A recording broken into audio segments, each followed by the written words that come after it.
She called me cold, yet she's the one who kissed him under my roof. It's strange, isn't it? How the people who wound you most deeply always find a way to make you feel guilty for bleeding. I used to think love was about patience, about staying still while someone else decided whether you were worth the truth. But that night, when I watched her lips meet his in the garden I paid for, I understood something different. Love doesn't die with betrayal. It rots, slowly, beautifully, until the scent of it fills every breath you take. She thought I didn't see. She thought my silence was a weakness. That I'd keep pretending, smiling at dinners, letting her touch my arm as if her hands were still clean. But silence is sharper than anger. It cuts deeper. I didn't confront her. I simply waited. Waited until she thought she'd won. Waited until the same mouth that kissed him whispered my name again, pleading, trembling, begging for mercy that never came. And when she finally broke, when tears stained the same marble floors where she once lied to me, I only said one thing. You wanted passion, Clara. Now, you'll remember mine. I met Clara at an art charity 3 years ago, one of those glossy, champagne-soaked evenings where everyone pretends to care about the starving while wearing diamonds worth more than the paintings they auction off. She wasn't supposed to be there. A friend of a friend had brought her, some last-minute guest whose name wasn't even printed on the list. She looked out of place, standing by the catering table with a half-filled glass of cheap rose, her dress simple, unassuming, but her eyes, they were alive. Restless, curious, defiant even. Most people in that room looked through others, she looked into it. I remember watching her from across the room as the orchestra played some hollow Vivaldi piece. She didn't clap when everyone else did. She smiled, but her smile didn't flatter anyone, it revealed her thoughts. When I finally approached her, she looked at me like she already knew who I was, though I could tell she didn't. You look bored, she said, swirling her glass, the faintest smirk tugging at her lips. I'm surrounded by art and money, I told her. Boredom comes with the territory. She laughed, not the polite, measured laugh most people gave me, but a genuine, uncontrolled one. Maybe you just haven't been around the right kind of poor people yet. That line hooked me. I didn't realize it then, but that night, Clara began rewriting the story I thought I knew about myself. Clara came from nothing, she told me that often. A childhood of cramped apartments, odd jobs, and endless hunger to be more. She studied literature at a university she could barely afford, worked nights at a bookstore, and carried that fierce pride of someone who had clawed her way out of obscurity. When we began seeing each other, she moved through my world with a mix of awe and defiance. The first time she visited my home, a quiet, sprawling estate just outside the city, she stood at the balcony overlooking the gardens, silent for a long time. You really live like this? She asked softly, almost to herself. I smiled. It's quieter than most places. Her hand brushed the stone railing. Quieter, and heavier. I didn't understand what she meant then. But I would. In the months that followed, she became my everything. I loved her for her fire, for the way she challenged me when no one else dared. Breakfasts were long and full of laughter. She'd tease me about my suits, my rigid schedules, my inability to burn toast properly. Powerful man, undone by a toaster, she'd say, leaning against the counter with that teasing grin. And at night, when the world dimmed and the facade of composure fell away, she'd lie beside me, her head against my chest, tracing circles on my skin. I used to dream of this, she whispered once. Being safe. I kissed her hair. You are. She smiled, but it didn't reach her eyes. You'd never understand what it's like to want more. That was the first crack. Small. Harmless, I thought. Just an echo of her past. But it stayed with me. Our days fell into rhythm. I worked, she filled the house with color. She loved flowers, music, and painting. I'd often come home to find her at the piano in the East Room, sunlight washing over her as her fingers danced clumsily across the keys. Still learning, she'd say when I walked in, pretending to frown. You're getting better. I'm getting louder, she corrected, laughing. There was something captivating about the way she turned even her flaws into charm. She made the cold walls of my house feel alive again. And then there was Lena. Quiet, obedient Lena, the maid who had been with my family since before I inherited the estate.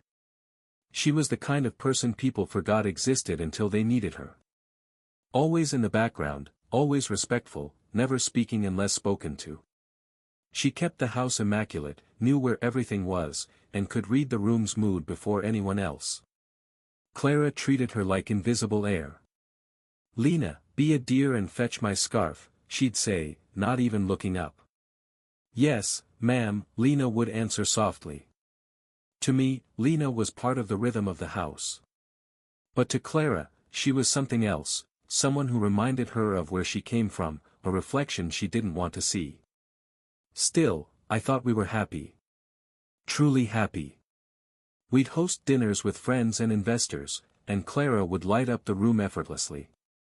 She had this way of making everyone feel seen, men wanted her attention, women wanted her approval. I was proud of her. I thought she was proud of me, too. One night, as we sat on the terrace after a small gathering, I told her, "You belong here now." She looked at me, expression unreadable. Do I? Of course. Why wouldn't you? She shrugged, her voice quiet. Because people like you never really believe that. I reached for her hand, but she withdrew it, turning her gaze toward the garden. The moonlight traced the edge of her cheek. It's strange, she murmured, how a house this big can still make someone feel small. I told myself she just needed time, to feel settled, to forget her past. But Clara never forgot anything.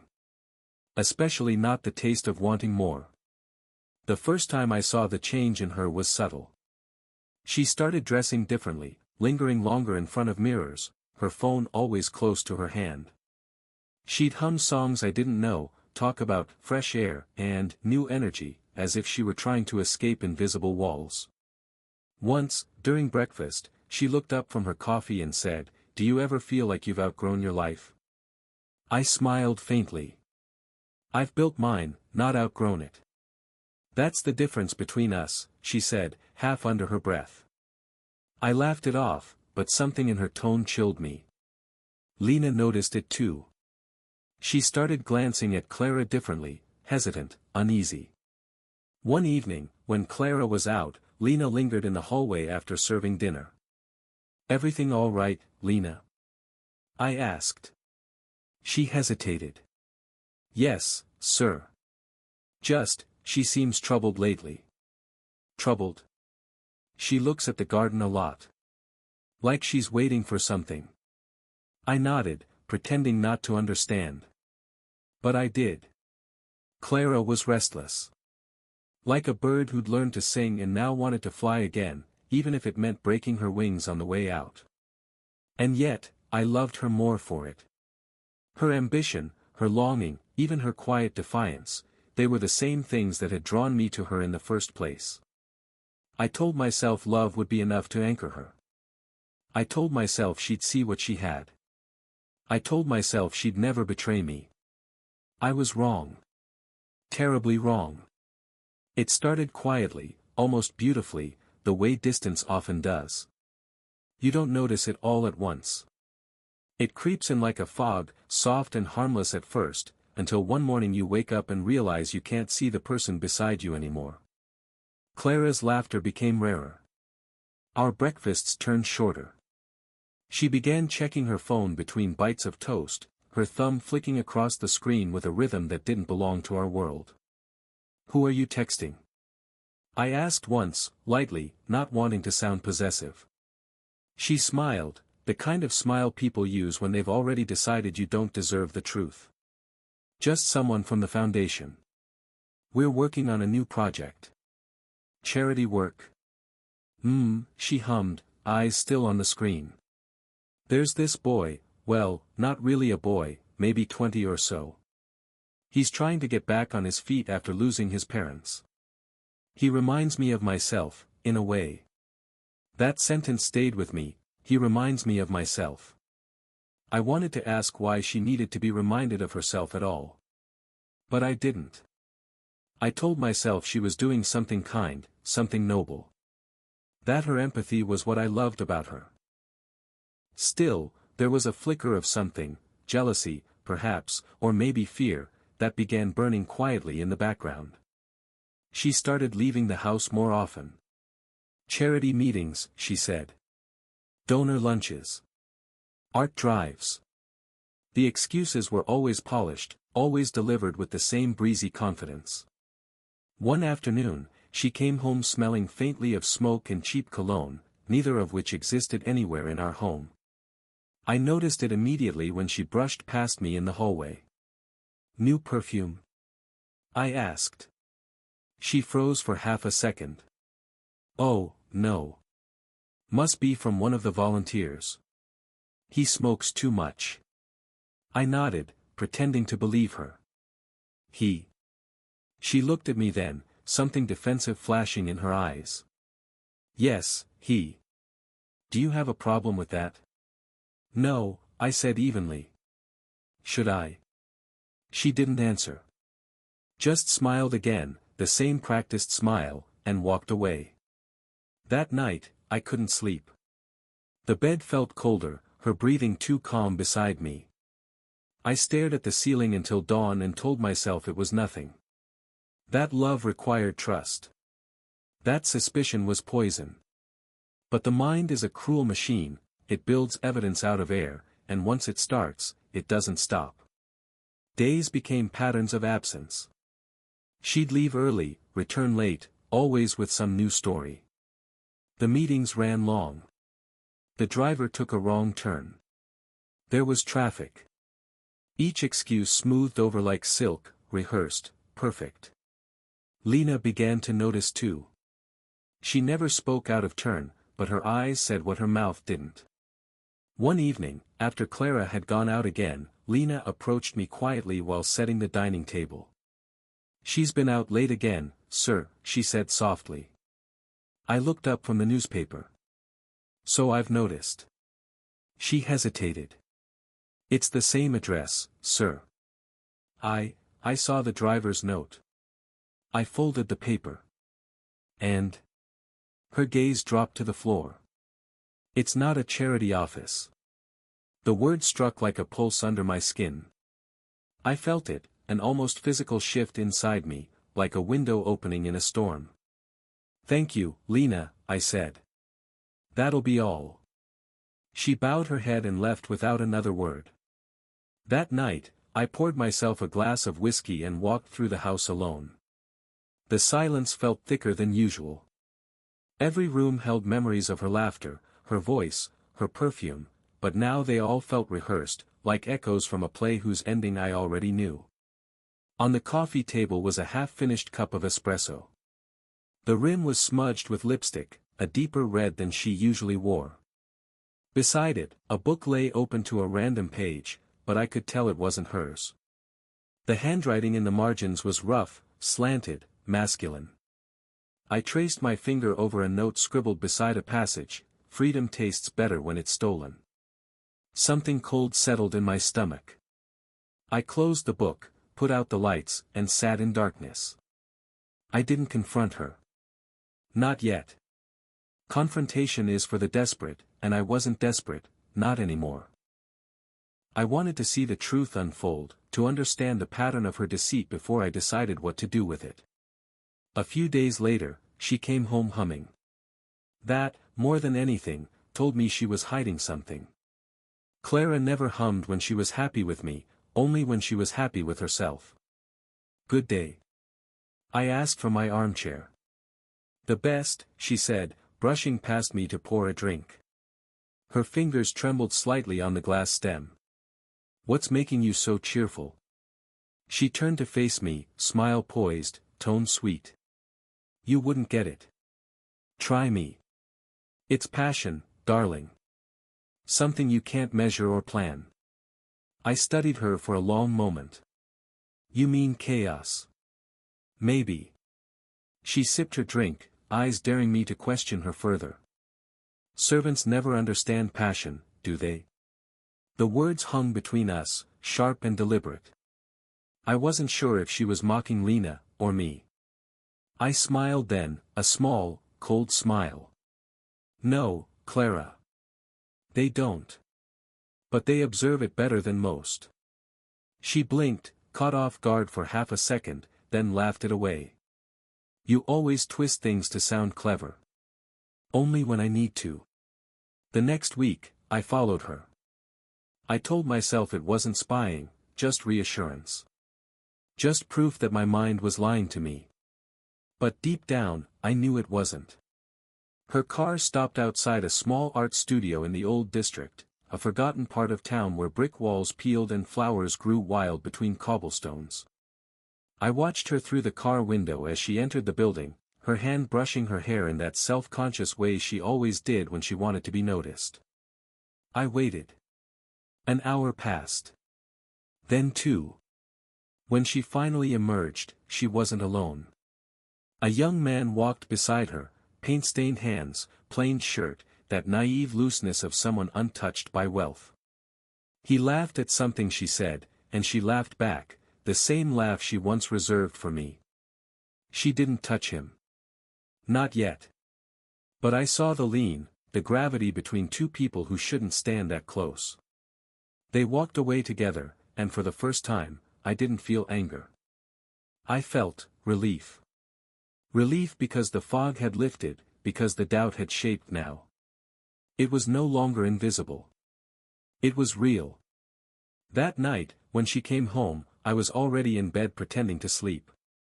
She slipped in quietly, careful not to wake me, her breathing uneven, her perfume layered over something else, smoke, turpentine, and guilt. I kept my eyes closed and listened to her whisper into her phone before drifting off. The next morning, she acted as though nothing had changed. She kissed my cheek, poured my coffee, smiled like she had the day we met. But her eyes were somewhere else. Busy day?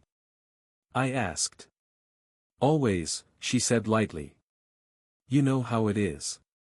Remind me what his name is, I said casually, watching her freeze mid-sip. Whose? The boy you're helping. The one who reminds you of yourself.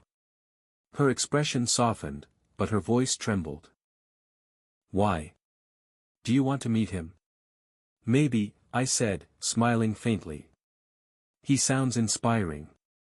She laughed, but it came out too quickly, too sharp. Oh, you wouldn't like him. He's too raw for your world. And just like that, the conversation was over. In the evenings, I began noticing more details. A jacket that didn't belong to me hung on the coat rack once. A faint scent of varnish lingered in the hall. Paint smudges on her hands. She'd sit by the window now, staring at the garden with a look I couldn't read. When I spoke, she'd nod without listening. Once, I reached for her hand. She didn't pull away, but she didn't hold mine either. It was then that I realized what betrayal truly was. Not an act, not even a moment, but a slow, deliberate forgetting. A person choosing to erase you piece by piece, until even your memory feels like an inconvenience. One night, I found a message on the counter, a careless mistake. It wasn't addressed to me. Just a folded note with her handwriting. Tomorrow, same place. I'll bring the piece we talked about. There was a faint lipstick mark on the corner. I put it back exactly where I found it. When she returned the next day, humming again, I simply greeted her as usual. I poured her wine, listened to her stories, nodded at the right moments. She seemed lighter now, unburdened. I wondered if she noticed how my smiles had changed. Because by then, I'd stopped smiling for her. I was smiling at what would come next. The truth didn't arrive with thunder. It came quietly, on a windless evening, in a voice carried through a half-open window. I had returned early from a meeting that day. The house was strangely still, the air faint with jasmine and turpentine. I remember thinking how peaceful it felt, that kind of peace that makes you nervous. Then I heard her voice. It came from the garden. Soft, low, intimate. I stepped closer to the window, careful not to disturb the curtain. And there she was, Clara, standing near the old marble fountain, her back half turned, her hands moving as she spoke. Across from her stood the boy. The same boy I'd seen outside that old art studio. He was taller than I remembered, his shirt rolled at the sleeves, streaks of color still drying on his fingers. He looked like he belonged in a painting, not one of beauty, but of hunger. I shouldn't have listened. But I did. He's nothing like him, Clara said softly, her voice trembling with a strange kind of excitement. He listens. He feels alive. Alive. That word broke something inside me. The boy's hand brushed hers. She didn't pull away. I stood there, frozen, not with anger, not even sadness, just an eerie stillness, as if my mind had detached from my body entirely. For years, I had believed silence was peace. But that night, silence became violence, the kind that doesn't show, doesn't scream, but waits. I didn't confront her immediately. Instead, I went about my routines as though nothing had changed. Breakfasts were polite again, dinners quiet. She seemed relieved, mistaking my calm for indifference. That was her first mistake. She started growing bold in her deceit, coming home later, humming unfamiliar tunes. When I asked simple questions, she answered with careless grace. "Clara," I said one evening, as she walked past me with her coat still on, "where are you going this time?" She smiled. "Back to the gallery. They're setting up a new exhibition." "Ah," I replied. "Another one of your charity cases, then?" Her eyes flickered. "You make it sound so distasteful. Isn't it?" She laughed, a short, cruel sound. "You can't buy love, darling. Not even with your kind of money." She left before I could reply. I didn't follow her that night. I didn't need to. I already knew where she'd be. Lena found me in the study an hour later. She didn't have to say anything, I could read everything in her expression. "She's gone out again," I said. Lena nodded slowly. "Yes, sir. To the same place." Her loyalty was quiet but firm, the kind that didn't need proof or words. I realized then that she'd been watching Clara's descent too, and unlike me, she hadn't been blinded by love. "She's cruel to you, isn't she?" I asked. Lena hesitated.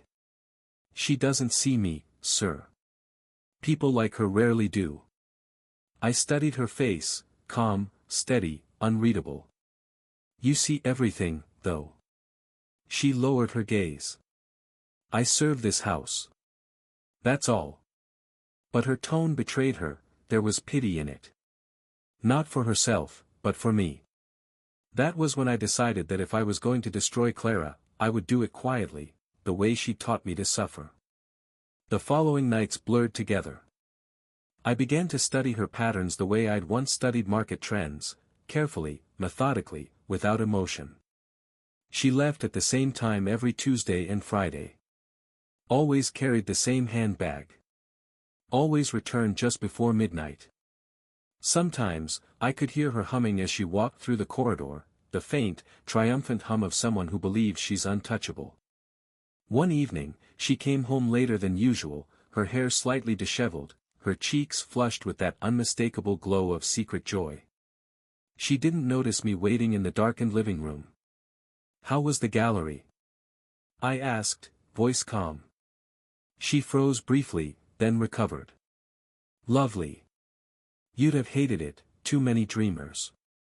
Dreamers can be dangerous. Only to people afraid of waking up." She smiled, kissed my cheek as though we were still the same couple who once shared coffee and laughter, and went upstairs. The scent of him lingered on her clothes, faint but real. That was the moment I stopped loving her.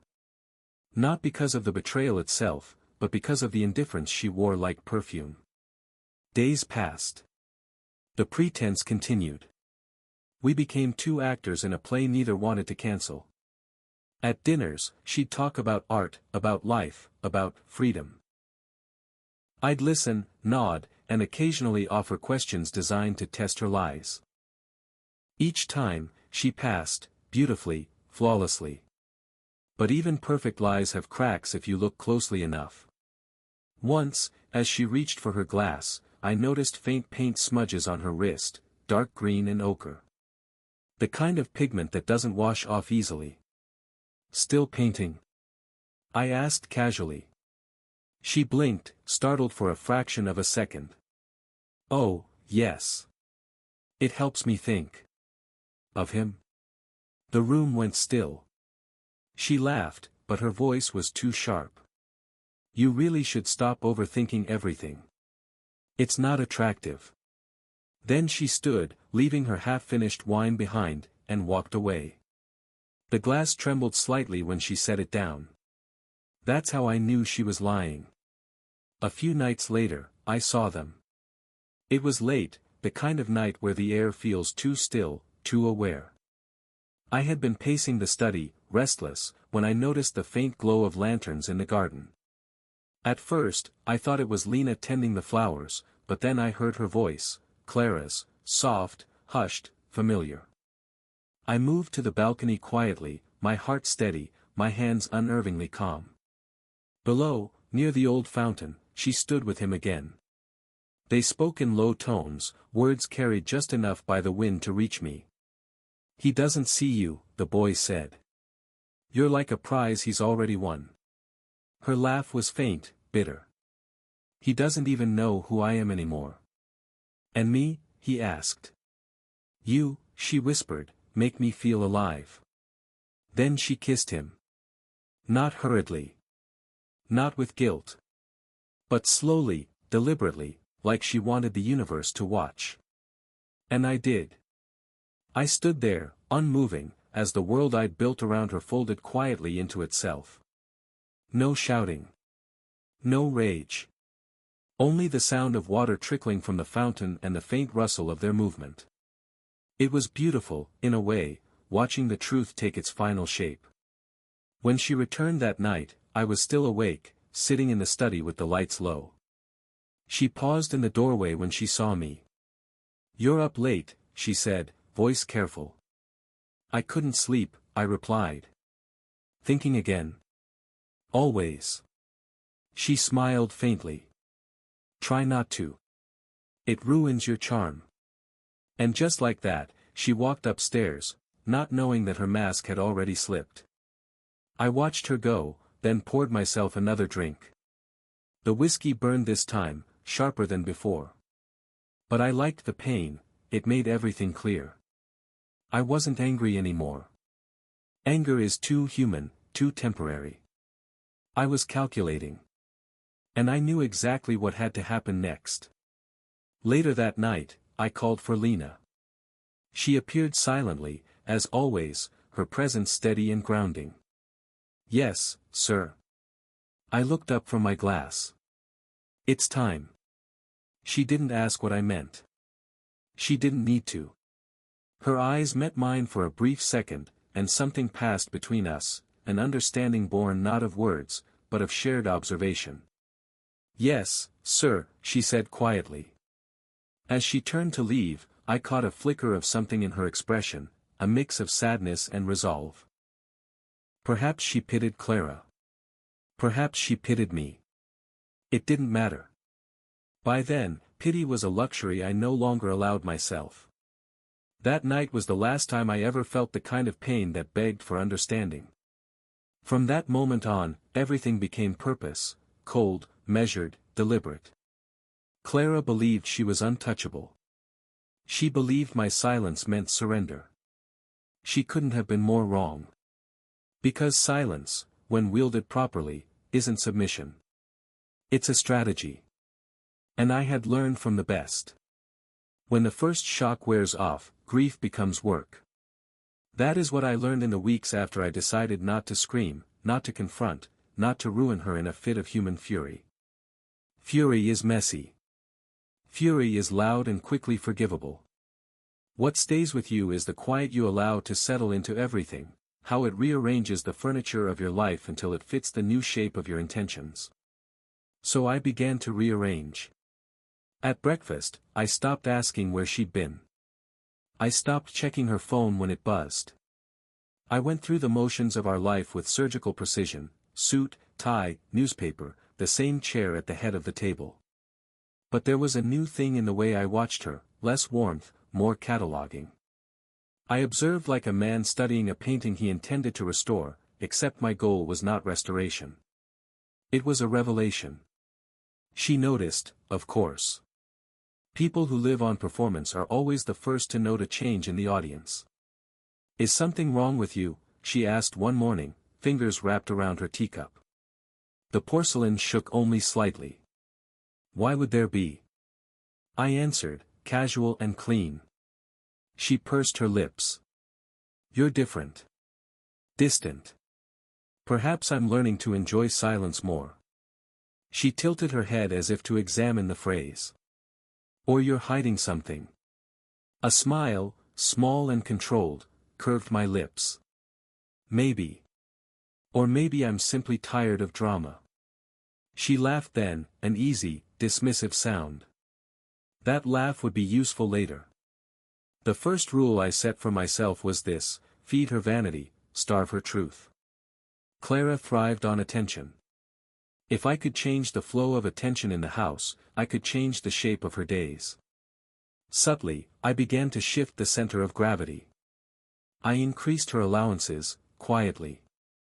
I arranged for a larger monthly deposit into an account we called Creative Projects.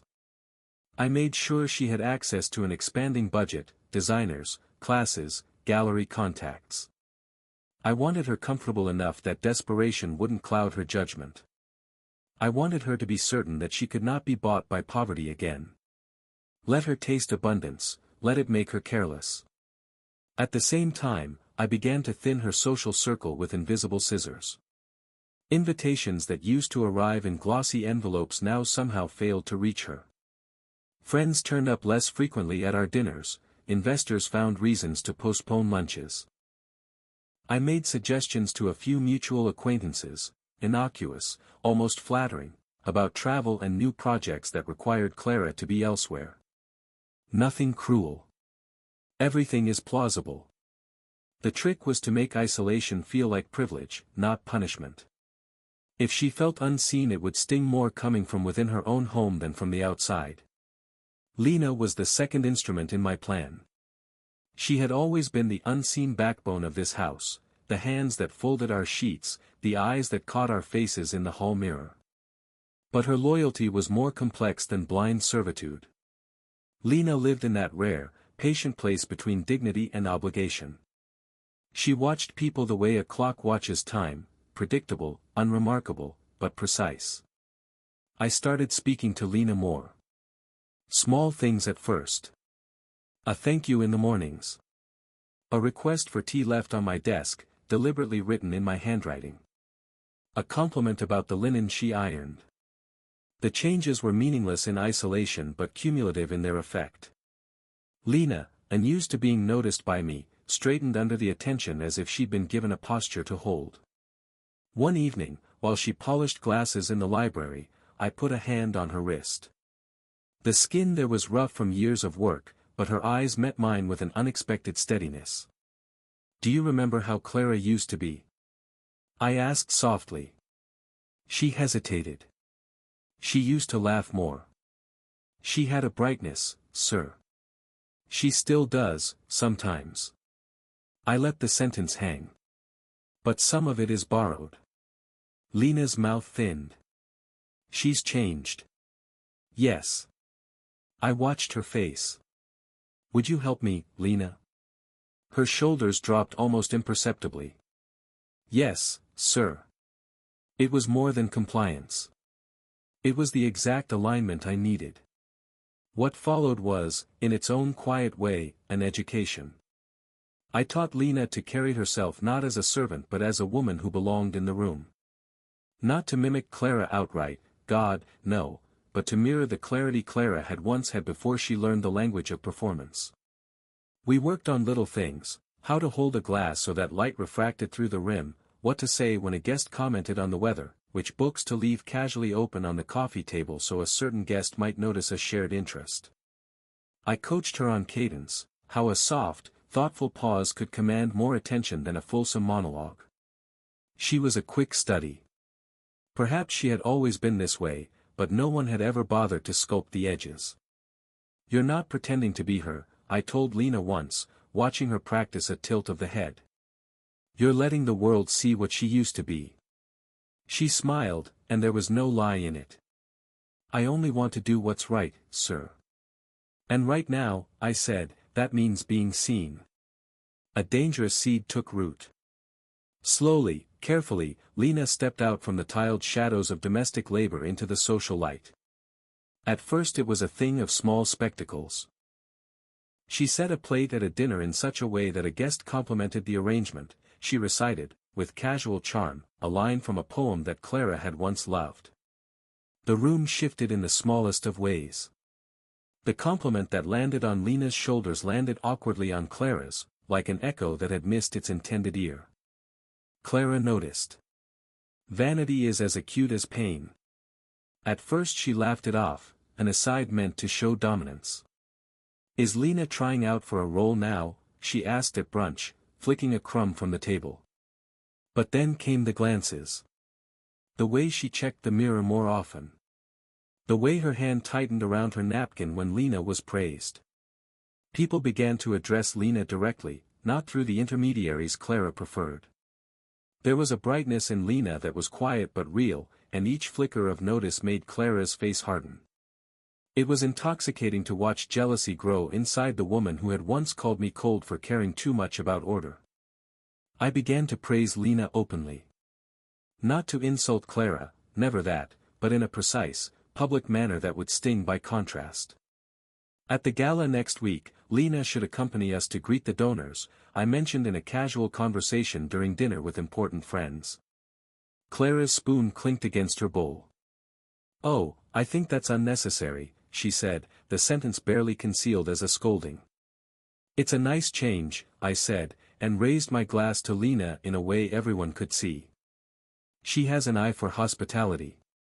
It will make the evening warmer. The effect was immediate. Heads turned.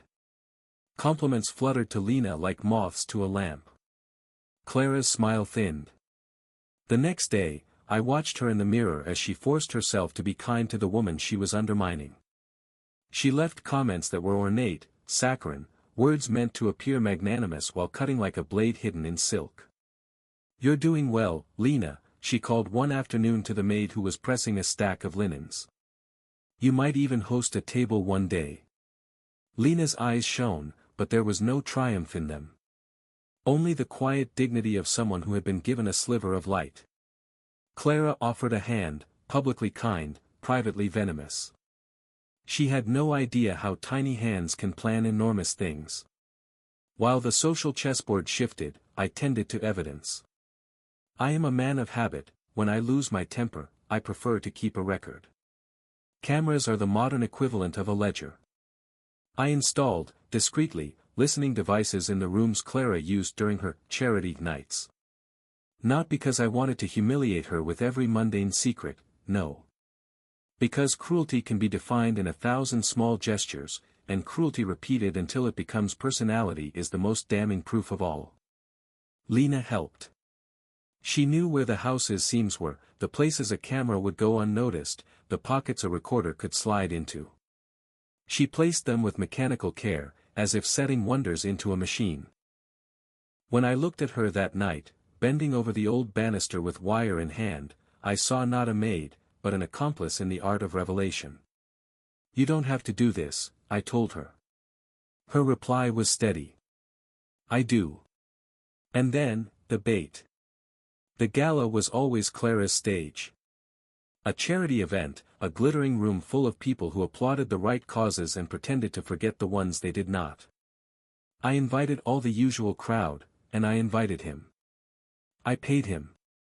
There, I say it plainly. I arranged for the boy, the artist, to be present, not as some coerced puppet, but as an actor who would play a part in a script only I and he knew. I paid him enough so that his silence would be comfortable, his presence unremarkable, his actions predictable. It was mercenary, yes, but also practical. He agreed without drama. "I don't want to hurt her," he said, as if telling the truth absolved him. "You won't hurt her, Nikolai," I said. I used his painter's name because it sounded better. "You will help me show her what she refuses to see." He looked at me with the open, reckless honesty of someone who has always been hungry. "What will you do?" he asked. "Wait and watch," I said. "And when the moment comes, you will do nothing but be yourself." He blinked, uncertain. "That's all." "Silence," I told him. "That is all." The plan's heart beat in that single word. Over the next few days, I manipulated like a conductor tuning an orchestra. I made sure Clara's arrival at the gala would be dramatic, I arranged for the lighting to accentuate Lena's new poise, I whispered compliments about Lena to the right people, I made a show of my own distance from Clara, like a dignified gentleman bored by the impersonation of passion. I tightened social threads so that Clara would feel her audience slipping. And all the while, I rehearsed my silence. Because, in the end, revenge wasn't about the cruelty of making someone bleed. It wasn't about the spectacle of public shaming. I realized, slowly, as nights turned into plans, that revenge is architectural. It is the art of building a space where the guilty are forced to inhabit their truths, with no escape routes. It is the arrangement of light and shadow until the liar recognizes his own reflection. I realized revenge wasn't about pain, I told Lena once, late at night, when we were both cataloging guest lists. It was about silence. A silence that doesn't ask for pity. A silence that leaves room for everyone else to watch. She nodded, and I saw in her face a shard of something, sorrow, perhaps, or satisfaction. "You're a cold man, sir," she said softly. "Perhaps," I replied. "Or perhaps I just learned to be quiet with purpose." The machine was wounded. The pieces were aligned. Clara was comfortable, flattered, and dangerously convinced of her untouchability. Lena had been remade, a mirror with edges smoothed. The boy would be present, calm and unremarkable. My recordings waited in a safe, my invitations were sent, the house would hum with the right people at the right time. All that remained was to wait.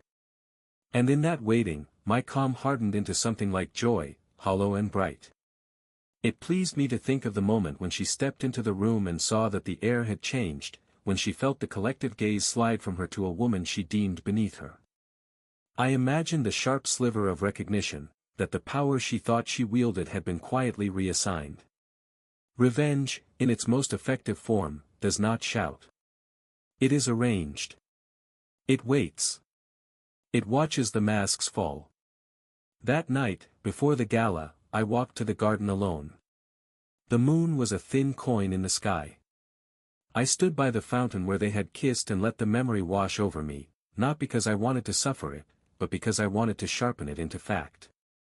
It was tapestry now, embroidered with every lie and every careless laugh. I spoke aloud, more to the night than to anyone else. "You wanted passion, Clara. You thought passion would replace what you lacked. You were wrong." I heard the words land in the dark like stones. Then I turned back to the house, the slow animal of our life padding behind me, and I felt, for the first time in months, a stillness that was not empty. It was quiet before the curtain fell. The gala smelled like polished wood and expensive perfume the way funerals smell like lilies, every scent meant to paper over the emptiness below. Crystal chandeliers spilled light over people who had come to applaud generosity and to be seen applauding. It was perfect theater. It was also, precisely, where she wanted to perform. Clara entered the room like a heartbeat, soft, quick, undeniably everyone's attention. She wore a dress that caught the light and folded it into compliments. She moved like someone used to being adored, the room yielded. She smiled at the right moments. She placed her hand on my arm as if our history were the same gilded thing she'd always displayed. And then she saw Lena. Not as a servant. Not as an accessory. People noticed, first as a small ripple, then as a current. Conversations turned and there she was, calm, composed, every gesture economical and honest. It was a dangerous kind of refinement, not the showy glitter that screams for notice, but a steady, real presence that makes the other things, artifice, pretense, fade. Clara's smile thinned the way a painted smile cracks when it's questioned too often. She adjusted her posture, threw another practiced laugh into the air, and tried to pull the room back to her. The room didn't fully return. Compliments that had been directed to her earlier found new recipients. A donor admired Lena's choice of gloves. A critic referenced a line of poetry Lena had left open on a coffee table. The attention that had always been her currency was draining away. That was the first, small fracture. My plan was never to shout. "You can't," she stammered, "this is monstrous." "Monstrous," I echoed. "Perhaps. Or perhaps it's the same honesty you claimed to prize, only now laid bare." Someone near the back whispered, "Was he paid?" Referring to the boy. It was a question meant to sting, and it did sting, the implications, the rumor that a man had been bought to make her look generous. Another murmur swelled, had she truly been using charity as stagecraft? The boy, there under the chandeliers by design, said nothing. He looked away. Rumors, once soured, ferment quickly among those who need a villain to feel righteous. Her social circle, those who had once flowed toward her like light, turned. Look for the moment when warmth grows cold, a hand no longer reaches for another's drink, a laugh doesn't meet the eyes, the room ceases to bend. Men who wanted proximity stepped back. Women who had admired her reserved their applause. The distance made a noise like ice on glass. Clara's composure unraveled into raw edges. She lunged, not physically, but verbally, accusing, pleading, demanding. "You have no right," she said. "These are private matters. You can't," her sentences smashed into the quiet that I had arranged. I watched her.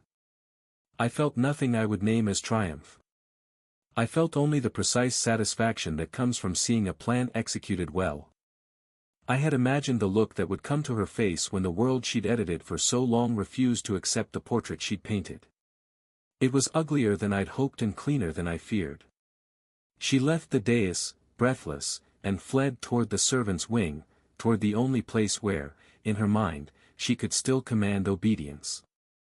People parted for her like curtains. Some followed, wanting the drama, others simply wanted distance.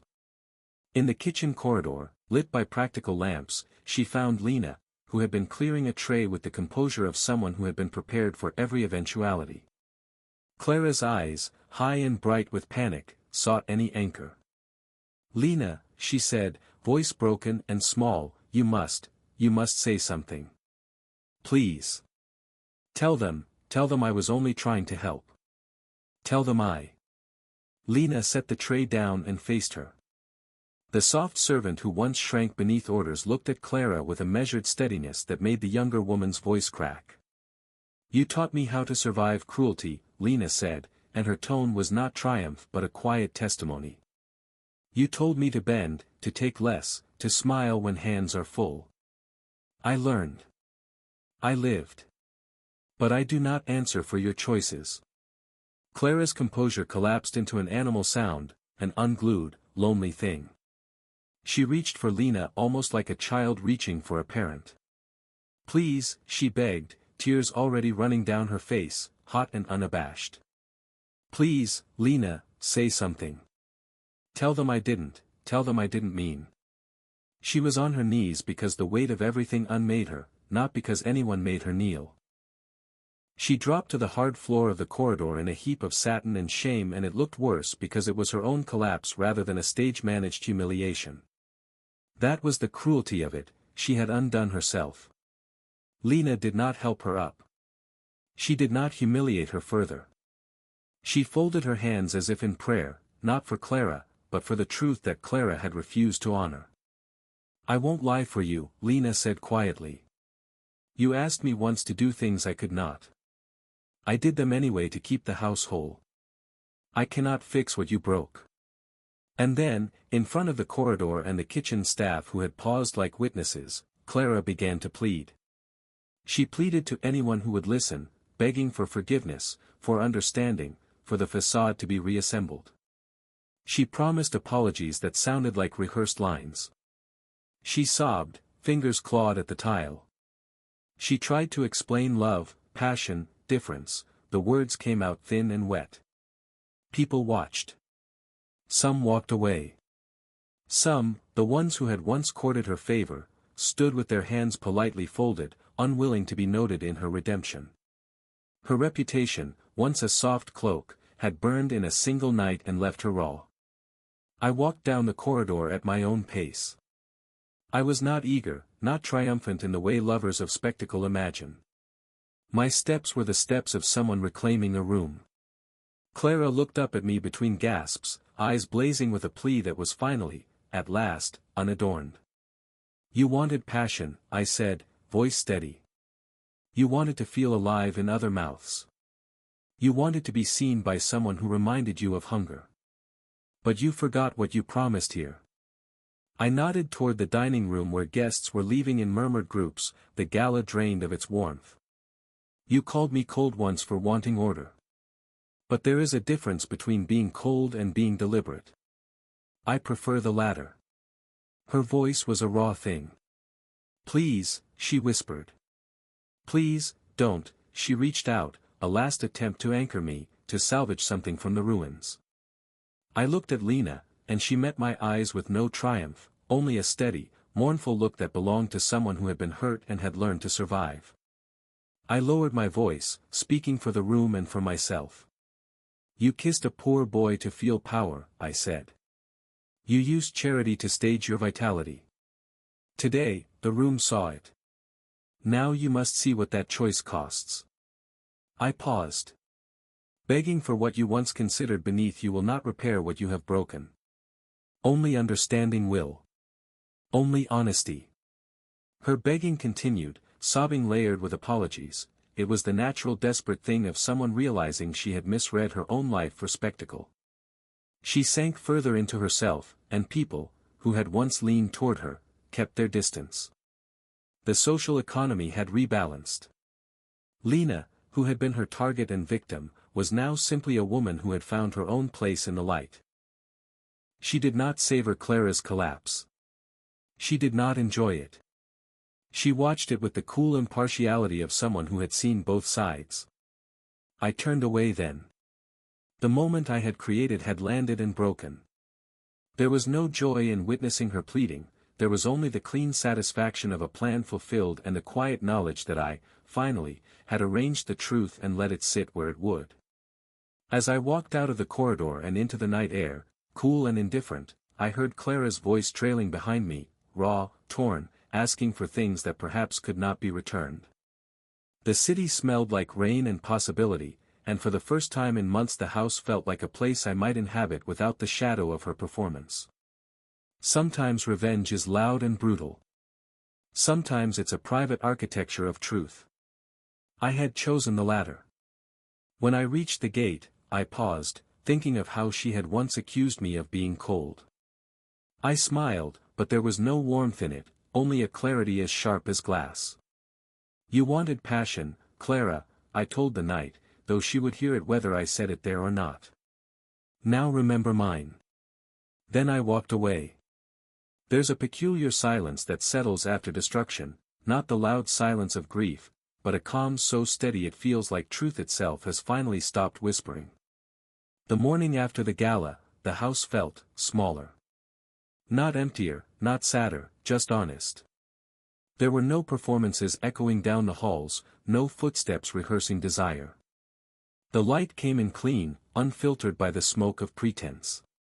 I walked through the rooms we used to share, the parlor, the music room, the terrace, each still carrying traces of her perfume, as if memory hadn't learned she was gone yet. A few of her things remained, a silk scarf left draped over the chair, a book half opened on a page she'd pretended to read. They looked fragile now, like relics of a person who had been only half real. Lena was in the hall, quiet as ever, arranging flowers. She didn't look at me when she spoke. "She's gone, sir." I nodded. "Did she say where?" "No," a pause. "But she cried. A lot." I could imagine it, Clara, proud Clara, dissolving into something unguarded, stripped of the charm that had once made her untouchable. For a long moment, neither of us spoke. Then Lena said softly, "Do you feel better?"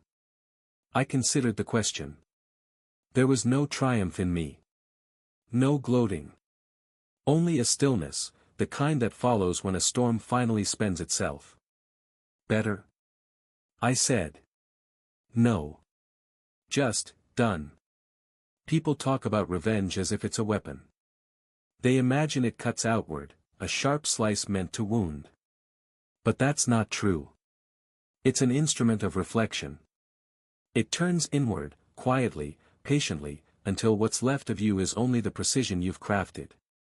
I didn't ruin Clara. I just handed her the mirror she refused to face.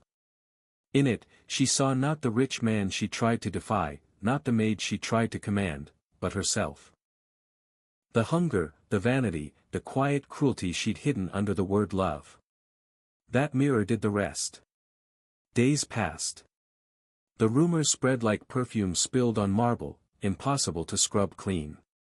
The art circles that once adored her whispered her name only in pity now. Invitations stopped coming. Her charity boy vanished into obscurity, maybe he painted again, maybe he didn't. His absence became another sentence in her story. Lena remained, steady, capable, unassuming as ever. She never gloated, never smiled too wide. If she felt satisfaction, she wore it privately, the way good people hide their scars. One afternoon, as rain traced the windows, I found her in the library, dusting the shelves. "Lena," I said. She turned, eyes patient. "Yes, sir." I studied her, the woman who had once been invisible now standing with quiet dignity. "Do you regret any of it?" She paused, thinking. "Regret? Yes." Her answer was calm. "No, sir. I learned something." "What did you learn?" She met my eyes. "That silence is stronger than cruelty." I nodded slowly. "It is." Later that night, I walked to the balcony overlooking the garden, the same place where I had once seen them together under the moonlight. The fountain still ran, its sound indifferent. The air smelled of rain and cut grass. Everything was clean again. And yet, as I stood there, I realized something cruelly simple: love doesn't die in betrayal. It doesn't vanish in revelation or revenge. It stays, only quieter, heavier, like a ghost sitting at the edge of the bed. I still loved the version of Clara that existed before the lies, the girl who had looked at the world with awe instead of ambition. The girl who had laughed over burnt toast. But love isn't enough to excuse deceit. It never has been. I exhaled and watched the mist fade into the night. A week later, Lena came to me holding an envelope. "She sent this," she said. Inside was a note, handwritten, trembling. "I thought you wanted control. I see now you wanted the truth. I don't ask you to forgive me. I only ask you to remember that once, I loved you, even if I ruined it trying to prove I didn't need you." There was no address, no signature, only a faint trace of the perfume she used to wear, that floral scent she said reminded her of freedom. I folded the letter and placed it in the drawer of my desk without another word. Forgiveness, I decided, was just another form of vanity. Some things didn't deserve closure. They deserved silence. Months passed. The house remained orderly, the world kept its rhythm. And yet sometimes, when I crossed the corridor, I'd hear Lena humming a tune softly, the same melody Clara used to play on the piano when she thought I wasn't listening. It didn't hurt. It didn't heal. It simply existed, like an echo of something that once mattered. That's the thing about betrayal, it doesn't destroy love. It only changes its shape, turning it into memory, discipline, and, eventually, clarity.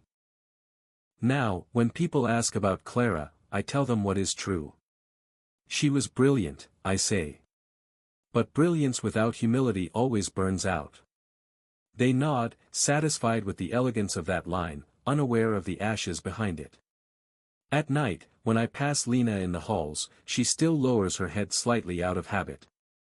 And every now and then, when she looks up, there's a small flicker in her eyes, not pride, not fear, but understanding. We both know what was done, and what it cost. The house stands quieter now. The world believes I'm the same man I was before, but they're wrong. I'm less kind, perhaps, but more honest. I no longer chase warmth from those who mistake it for weakness. Sometimes, I see Clara's reflection in the mirror, not really her, but the memory of her, and I think of how close love and ruin often sit, sipping from the same cup. Then I close the mirror and walk away. I didn't ruin her. I simply handed her the mirror she refused to face. And now? She thought the maid was easy prey. Now she cleans her tears instead.